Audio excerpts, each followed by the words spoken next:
All right, copywriters, welcome back to the Copywriters Podcast with your host, the world's greatest copywriting coach, David Garfinkel, and a very special guest. So I'm gonna sit back and play the fly on the wall for this episode. David, how you doing today? I'm good, Nathan. How about you? I'm doing fantastic, and I'm excited for what you've got lined up today. I saw on TV there was a cyclone hurricane in Denver, a cyclone snowstorm. Did that get you? It did. We got the skirts of it. We got about 7 inches of snow outside right now. Other parts of Denver got like up to 12 inches. I think it was nuts. Well, stay warm and dry. We've got a very special guest, Richard Armstrong. He's a top A-list copywriter. I'm proud to say he's my friend.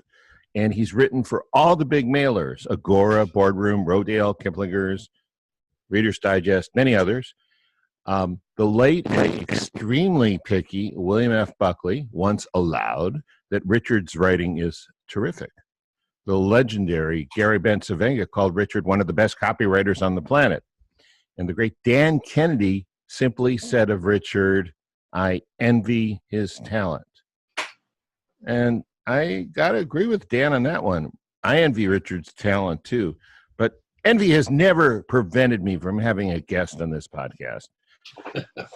Today, Richard is going to talk about con artistry. And I want to tell you there's a perfectly legitimate, non-indictable reason for that, which we'll get to, as well as some storytelling stuff you've probably never heard before. Of course, here's something I'm almost sure you've heard before. Copy is powerful, and you're responsible for how you use what you hear on this podcast. Most of the time, common sense is all you need. But if you make extreme claims or if you're writing copy for offers in highly regulated industries like health and finance and business opportunity, you may want to get a legal review after you write and before you start using your copy. My larger clients do this all the time. All right, let's get to the new stuff. So, Richard, we're going to talk about copywriting today, I hope, a lot, but I want to start by plugging your excellent new book, The Don Con, and ask you just a little bit for starters about your research for that. Specifically, what did you learn about con artists, who they are and what they do? Well, David, first of all, I want to thank you for having me on. And I also want to thank you for starting with the shameless promotion rather than having a long conversation and ending with the shameless promotion, which is what most interviewers do. So, well, they haven't written books themselves, so they don't have any. So I could, spend a half an hour talking about the novel, but I'll give you the gist of it because it goes to the heart of your question. Mm-hmm. The story is about a washed-up television actor who kind of hit the peak of his career when he had a bit part on The Sopranos. Okay. And now he makes his living signing autographs at fan conventions like Comic-Con, only he tends to go to the smaller ones. And one day there's a real gangster in his autograph line, and the real gangster makes him the proverbial offer he can't refuse, namely, "You're going to help me rob all the celebrities at the next fan convention." Now, without giving away the whole plot, the essence of it is he does that, he gets arrested, he gets tried, he goes to prison, and while in prison, he cooks up a plan for revenge against the mobster, because the mobster gets away with it. And the revenge involves a very elaborate con game. And in order to do that, I had to learn about how con artists work. And I had to find out how con games are structured, because they're very simple. Actually, the people who know about con games divide them into two kinds. There's the short con and the long con. And the short con is very simple. It's kind of like maybe a 3-card Monte game on the street. But the long con is a very elaborate process, and I had to learn how that's done. And in the process of learning about it, I read a bunch of books and articles and so forth. In the process of learning about it, I said to myself, hey, this is exactly what I've been doing for the last 40 years. because being a con artist and being a copywriter, very, very similar. We use the same techniques. And so it occurred to me that, the more I can learn about this con artistry, maybe the better I'll get as a copywriter. And probably con artists learn from copywriters too. The big difference between the two is what is known in the law as criminal intent.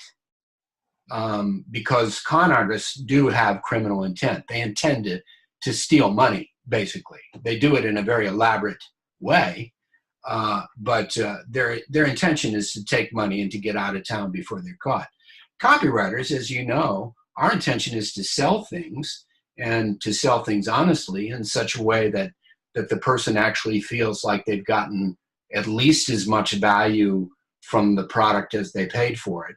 And even more, to create a relationship that will continue over time, because as you know better than anyone, David, all the money in this business is on the back end. So we can't, most of it, there are some, there's some shady people in our business, but most of us cannot make a living with one hit cons. We have to make sure we have happy customers.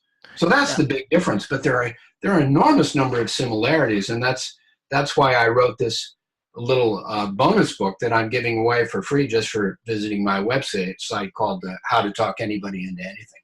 Yeah, and we'll get to that part later. And I know you're going to be offering people, that our listeners, that free special report.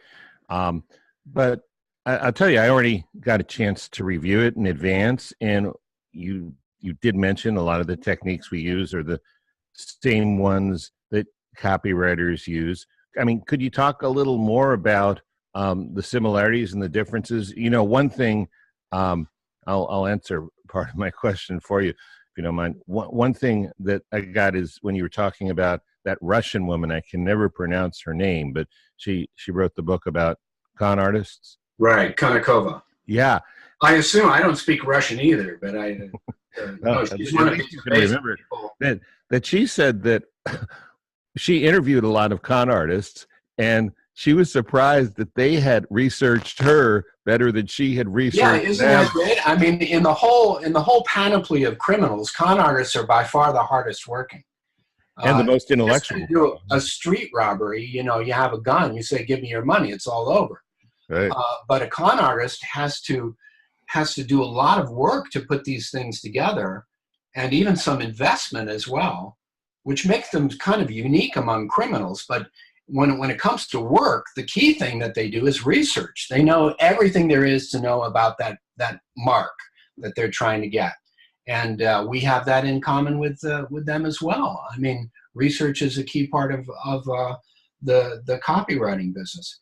You talk about things that we have in common that, a lot of them are obvious, like flattery, using the word you, finding a common enemy and all that stuff. But one of the things that I found a little less obvious, but it's really true, is that con artists don't really we have this notion that they go after stupid or gullible people, but it's not really true. They want intelligent people who are also very emotional and impulsive.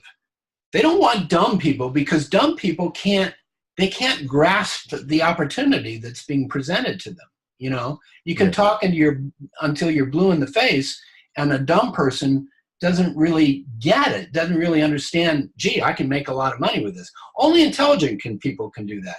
And intelligent people who are also impulsive. In other words, they want to do things quickly, and they have a high opinion of themselves too. They think, well, I'm too smart to be con. Anybody who says I'm too smart to be con makes a perfect mark. And the other thing, and here is something we know in our business, it's emotion. You want somebody who gets so wrapped up in the emotion of the issue that they don't stop and think. They're smart enough, but they don't stop and think, something about this doesn't make sense. Something doesn't fit. If they did, they'd understand they were being conned.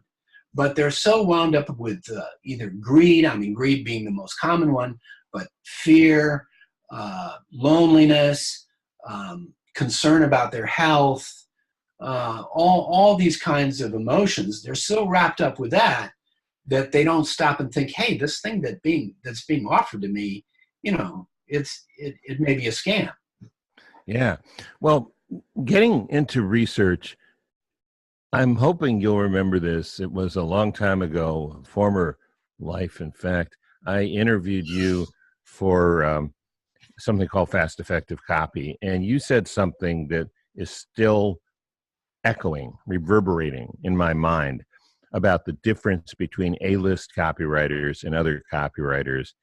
And it started with research, but it was more than research. And since that interview is hardly available to most people online anymore, could you talk about that again? Well, sure. I mean, I've seen this in my own career. My first job in this business was way back in 1976, which I think is 40 plus years ago. And I worked for an agency.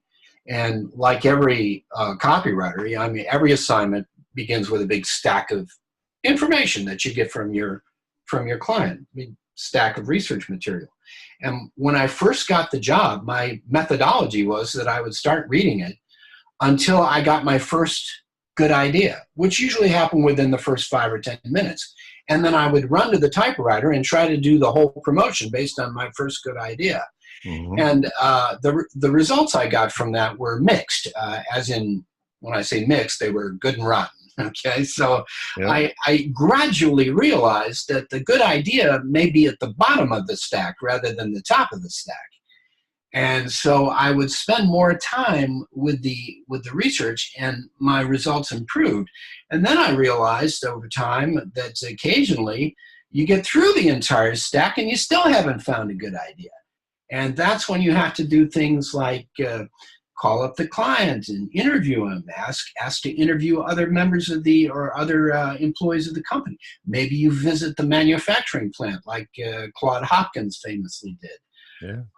Mike Palmer and Jed Canty of Agora are famous for doing literal library research. Well, they'll read half a dozen or 20 books on a subject or something that's related to the subject, and they find their good idea in that. And I think I've known just about all of the major freelance copywriters personally over the last 40 years or so. Either they're friends or I just, I've talked with them, I've met them, what have you. I don't know some of the people that they keep in the basement over in Baltimore and Agora, who are they are some of the best copywriters in the world. But if you're a freelancer, we've probably met at some point. And I've just been struck over and over and over again how the best ones are the ones who just research and research and research. I mean, you look at guys like Paris and David Deutsch, Clayton. Now, they may not be doing this research themselves in the sense that they might have an assistant who's gathering it for them. They're not going to the library every day, and maybe not even on Google. But somehow they're getting that initial scout work done, and then they're getting just an enormous pile of information, and they're taking their time going through it very, very carefully. And that I think, to me, that's the biggest difference between the so-called A-list copywriter and somebody who's further down on the list. Yeah, and the other thing was that top of the pile, bottom of the pile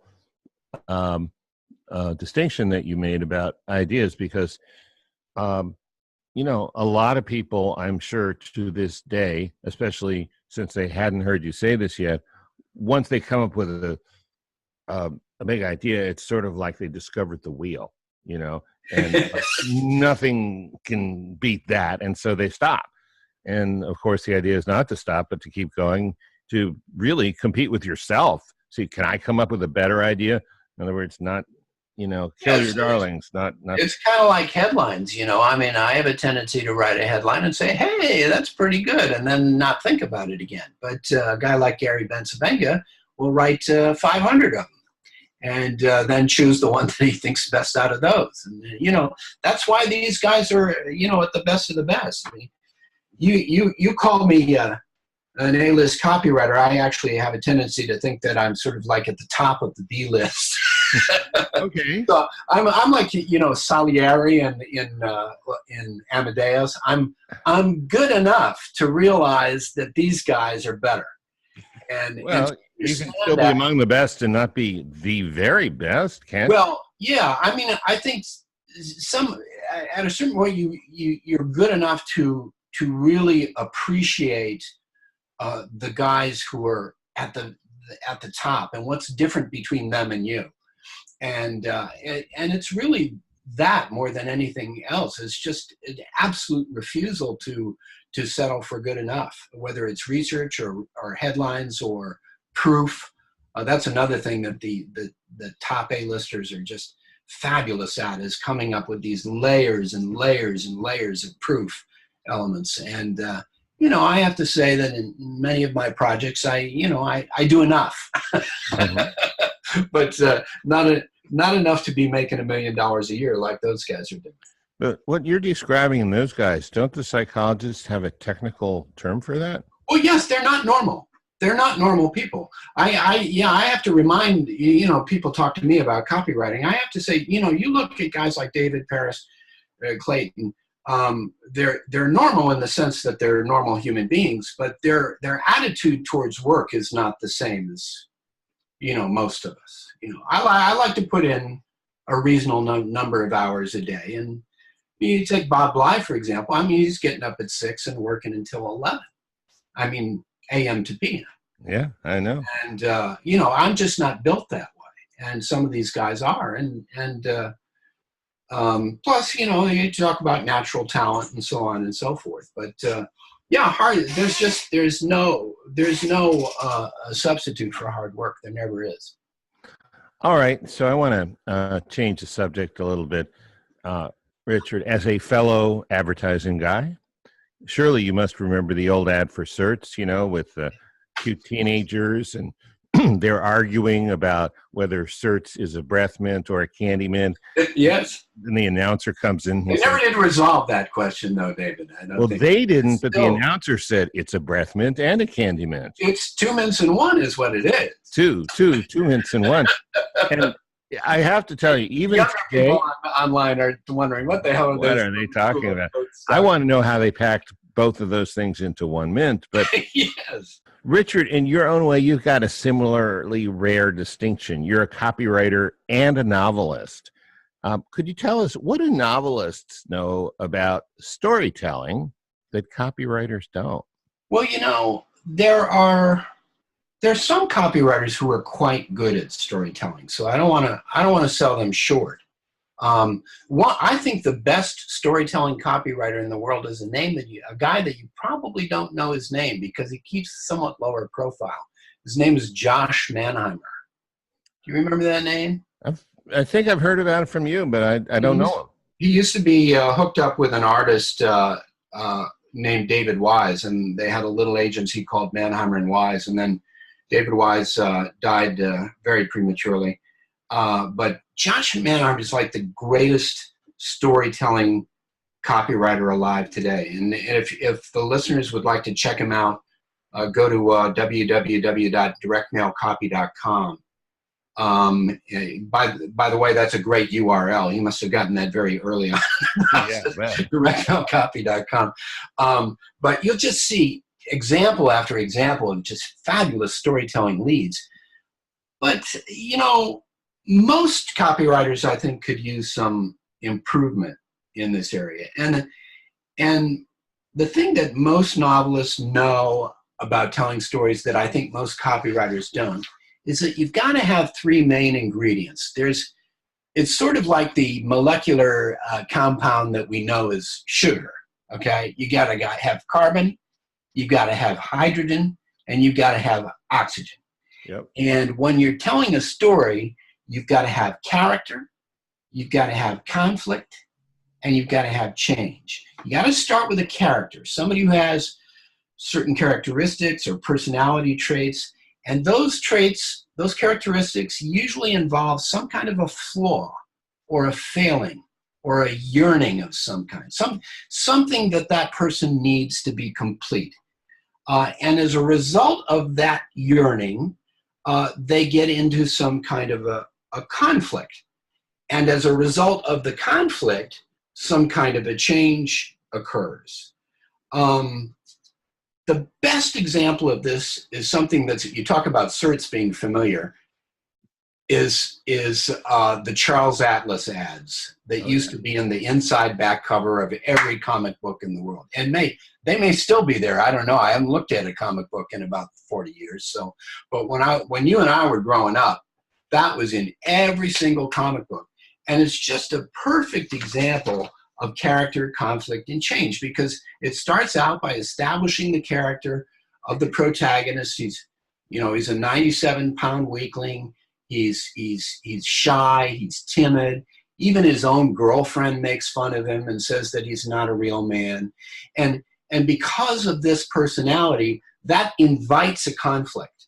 In other words, a bully comes along and deliberately kicks sand in his face. So the two of them have a conflict. And of course, our protagonist is embarrassed by that conflict because he can't do anything about it.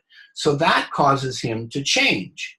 Character, conflict, change. And the change is that, guess what? He buys the Charles Atlas bodybuilding. He builds up his body, and he comes back. Now he's strong. He looks like Muhammad Ali all of a sudden, and he beats up the bully. All this happens. Now, granted, there are pictures there because it's in the comic book style, and in fact, get in a little bit of a sidebar here. People think that so-called native advertising is new. It's not new.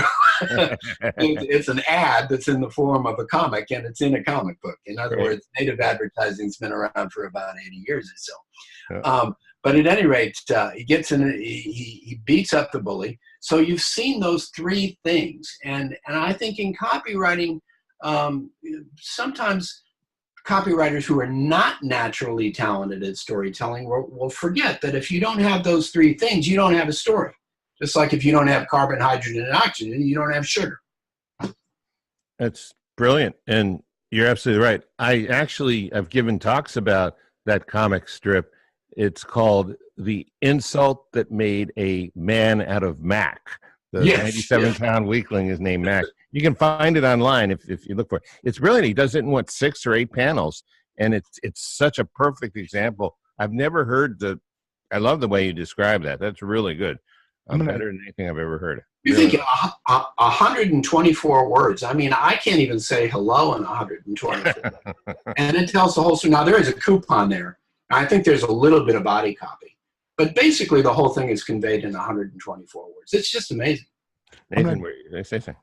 Yeah, I'm going to jump in and real quick just mention the comic book industry as a whole seems to have forgotten this lesson. A lot of the characters in comic books now, especially with the push towards diversity, they're afraid to give their characters flaws. They're afraid to give their characters conflicts. They don't want to come off as saying, "Oh, a woman couldn't deal with this problem," or a minority wouldn't be able to would have struggles with this problem. So a lot of the comic books now have actually lost the conflict and lost the character flaws, and the comic book industry is plummeting in sales because of it. That's a terrible thing to hear. I mean, I'm sure you're right, because we're seeing it so much in other forms of entertainment. But it's ironic that this would be happening to comics at the very time when, the movie business has sort of discovered comics and is making these blockbuster movies. But I think they're working with comics and comic characters that were invented 30, 40 years ago, like Spider-Man and the Wonder Woman, the others.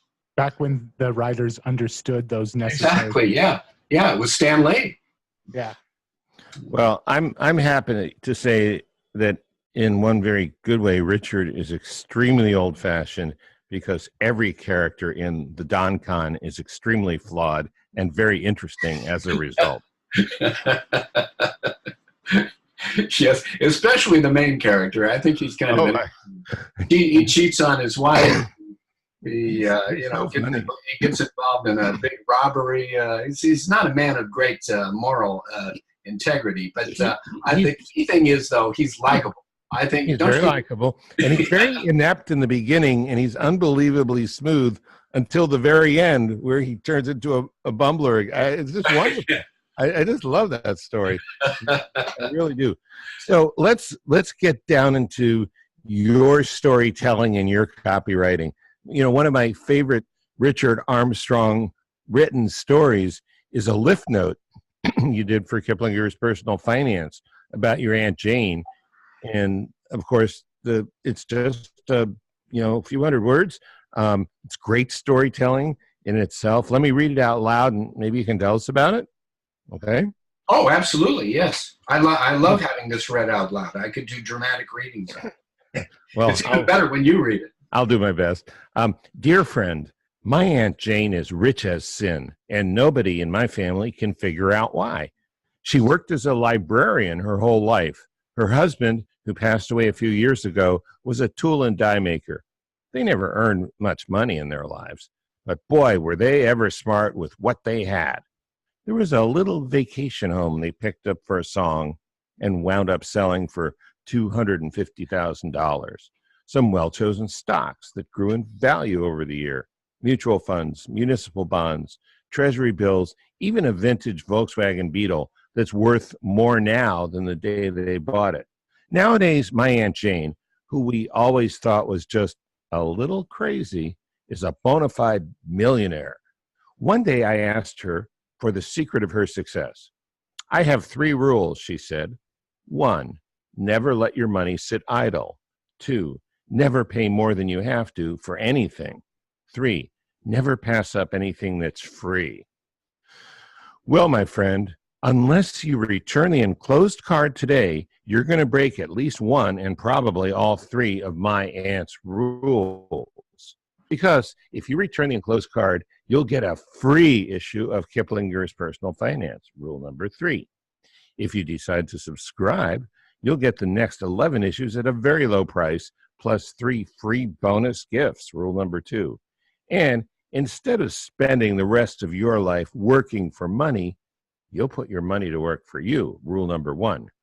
I know my Aunt Jane wouldn't pass up a free sample issue of Kiplinger's Personal Finance magazine, but of course, she already subscribes. Best regards, Richard Armstrong. Hey. So tell us about that.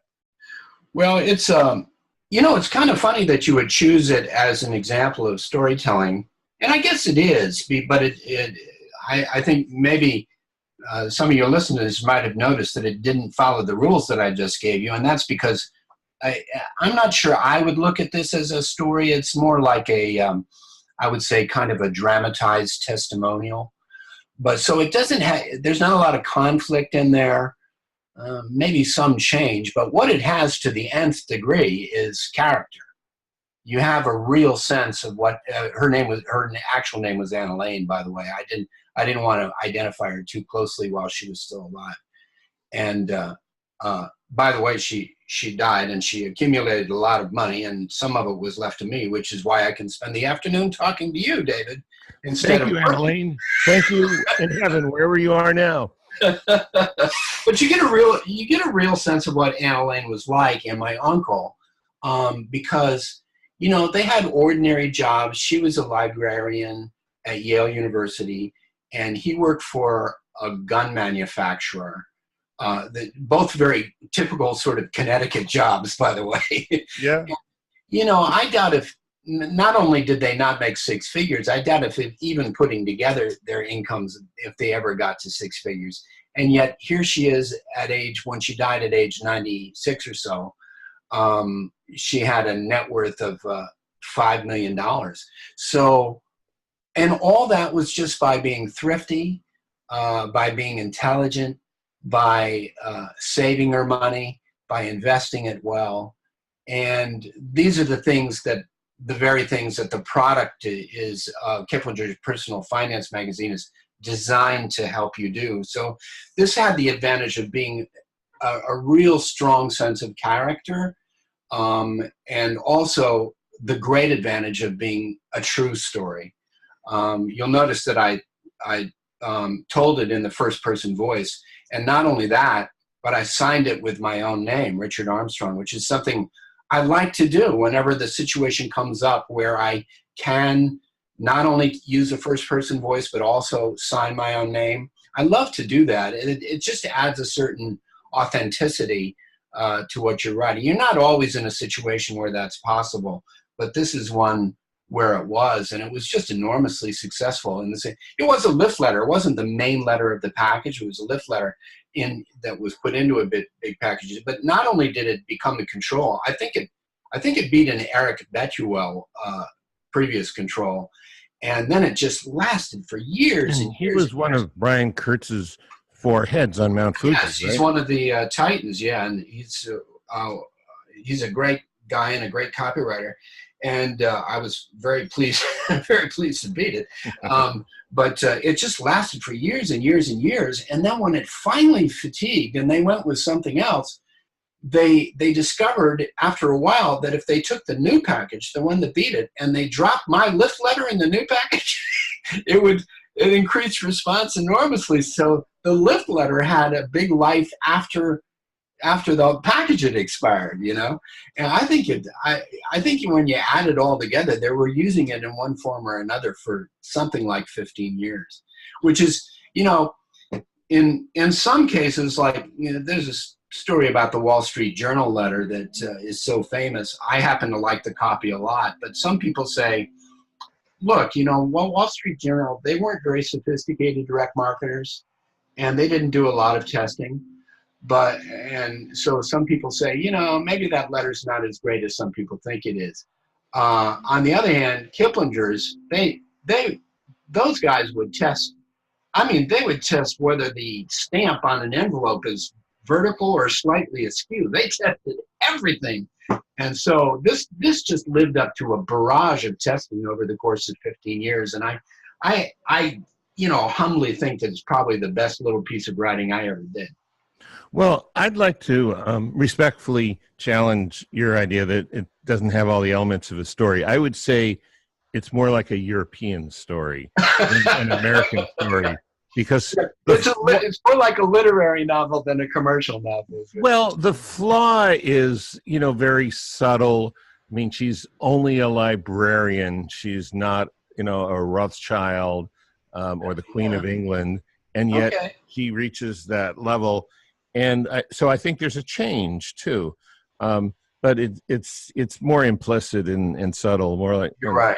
Ingmar Bergman or something, perhaps. I don't know. When I imagine you pulled this out of the sample book that I offer on the internet, and I just thought, there are other things in there that are better examples of storytelling, But I don't mind that you pulled this, because, like I said, I'm extraordinarily proud of this, and I'm always happy to hear it being read by somebody with a voice as good as yours, David. So how did I do? Does it sound okay? I thought you did beautifully. I think you should join the Screen Actors Guild. I don't think they'd have me, but if I can get in, I will, because everybody wants to be a movie star, including me. Okay, so. I was wondering if you have any other secrets. You've shared a boatload, a ton, and yours really is the voice of experience. I mean that in the most complimentary way possible. But any other, besides all the inhuman research and the enviable and really annoying talent that you have, is there anything else that you've used to create? You've written some letters that have failed, like all of us, but you've written some letters that have killed and done really well. Any other secrets you can share? Well, to stay on the subject of storytelling, I would emphasize that first-person voice, especially if you're a business owner. I know you have a lot of people who are not professional copywriters on your podcast or listening to your podcast. Yeah, a lot of business owners. I think especially if you're a business owner, to tell your own story and do it in the first-person voice, it's a great opportunity there, because we hired gun copywriters can't always do that. So, and start with a story, as we discussed the 3 things that a story should contain. Some other points about storytelling that I think are worth mentioning.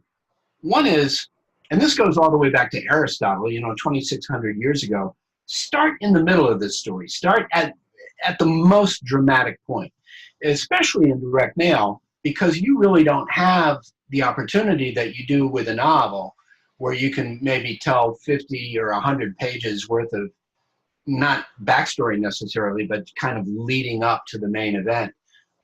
You got to start with the most dramatic point in direct mail. If you look at the Josh Mannheimer thing I told you about, he's got a perfect example of doing that.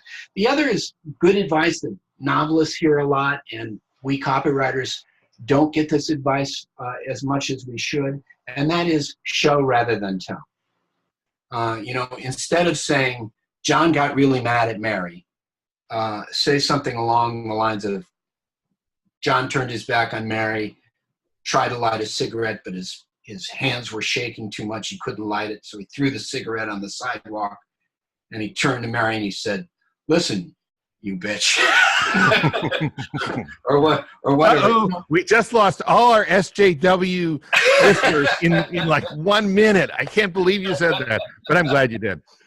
So, I think ideally when you're writing copy, the reader should be perceiving it not as the written word, but they should be, a little movie should be going on in their head. You know what I mean?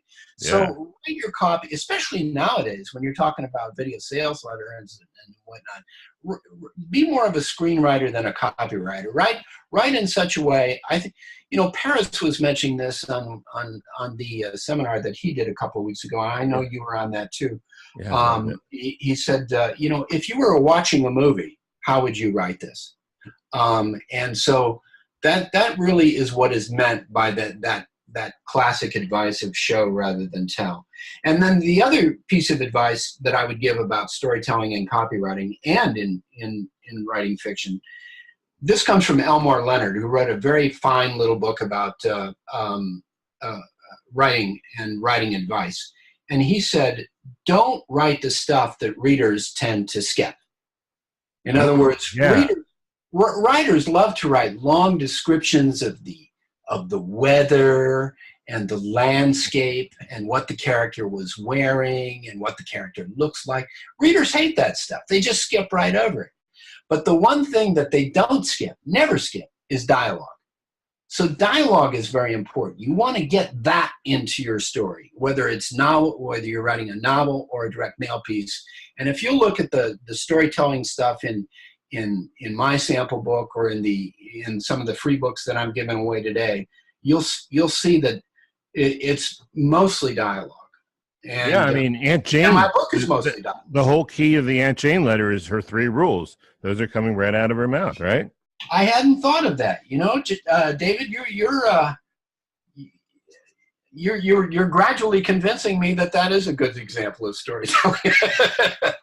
Furthermore, as your Montgomery County High School grammar teacher, I'm going to say that you forgot to put quotation marks around a quote. How could you do that? Okay, so really good. Let's talk about your free bonus offer. You're offering a special report, How to Talk Anyone into Anything. And let's tell people how they can get this book. Sure. Well, like I said, the genesis of this book was that in order to write the novel, I had to learn a lot about con artistry. And then I discovered, well, heck, this has a lot to do with copywriting too. So I actually found, I think it was either 44 or 45 different tips that both copywriters and con artists have in common. Not tips, but techniques. And so I wrote those in a free booklet that's called How to Talk Anybody into Anything.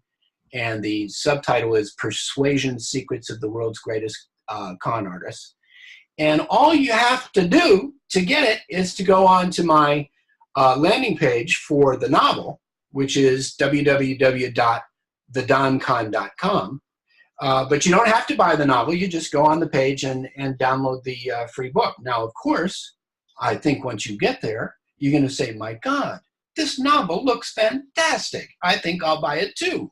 But you don't have to. It's a free download, no obligation, no commitment, and so on and so forth. Well, I want to say that, I do recommend a lot of books on this podcast, but I realize most of the books I recommend are pretty specialized and they're just for people who are interested in copywriting. Not your book. I think a lot of people, anyone who watches TV and people who hate TV, would really like this book. That covers just about everyone. And so now, if I think your family members should read it too. If you all live under the same roof, that's fine. But if you have family members, extended family, they should buy it. Business associates. The only person I would not suggest you get it for is a fellow copywriter, because they might pick up a trick and they might beat you in the next control. But other than that, everyone should get this book. It really, really, in fact, didn't you tell me I hold the world record for reading it in one sitting? For reading the novel, yes, you did. Yeah, the novel. You said, okay. Well, I sent you an advanced reader copy months ago, and for the longest time you didn't respond at all, and I thought, oh my God, David hates it. I was just, I was so upset. And then it occurred to me that you hadn't started. So you sent me an email that said, I'm starting it now. And then I think about 2.5 hours later, you said, I finished it, and it was great. I thought, well, hell, even I can't read it that fast. And I've had to read it about 800 times, in order to publish something. Well, you're probably reading it a little more carefully than I am. But, I love it. Credit Evelyn Wood for. That's true too. Yes. And you noticed that when we mentioned that on Facebook, and David Deutsch said that somebody took a Evelyn Wood speed reading course, and they read War and Peace, and they asked him, well, what was it about? And he said it was about Russia. Yeah, I could talk about a lot of details of this book, but I read it in longer than 15 minutes.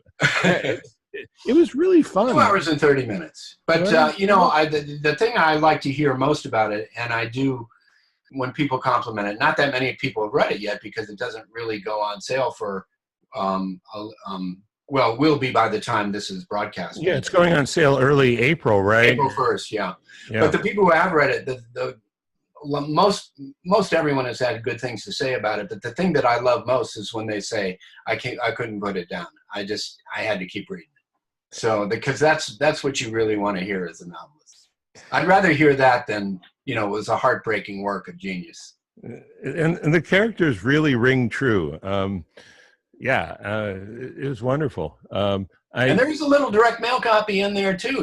We won't give that away right now. Yeah, there's somebody very famous in our business who kind of makes a little appearance there. One of his cubies. Yeah, I'll just leave it at that. Exactly. Yeah. Oh yeah, I was very thrilled about that part. That was good. Well, Richard, thank you. Again, the website is howtotalkanyoneintonything.com. No, that's the name of the free giveaway, but the website is thedoncon.com. So just the title of the book.com. Thedoncon.com. Great. Well, thank you so much. This was a delightful thing, and I've been doing this podcast for 2 years. I'm glad you finally decided to come on. I know. I was afraid I was going to be the last copywriter in America interviewed on your podcast. Not at all. And Kevin Rogers, I don't even know what he's thinking. He's done 500 copywriters, hasn't gotten to me yet. Well, we'll have to have a little talk with Kevin. That's great. Okay, well, thanks again, and good luck with the book. I'm sure it's going to sell really well. Thank you, David. Thank you so much for having me. I really appreciate it. You're welcome. Thanks for coming. All right, guys. Thank you both. Awesome conversation. Definitely check out thedoncon.com. Get your free copy of the what was the name of the copy of the book that people can get there? How to Talk Anybody Into Anything. All right. Get your copy of How to Talk Anybody Into Anything. And until next time, make sure you're getting your copywriter's fix over at copywriterspodcast.com.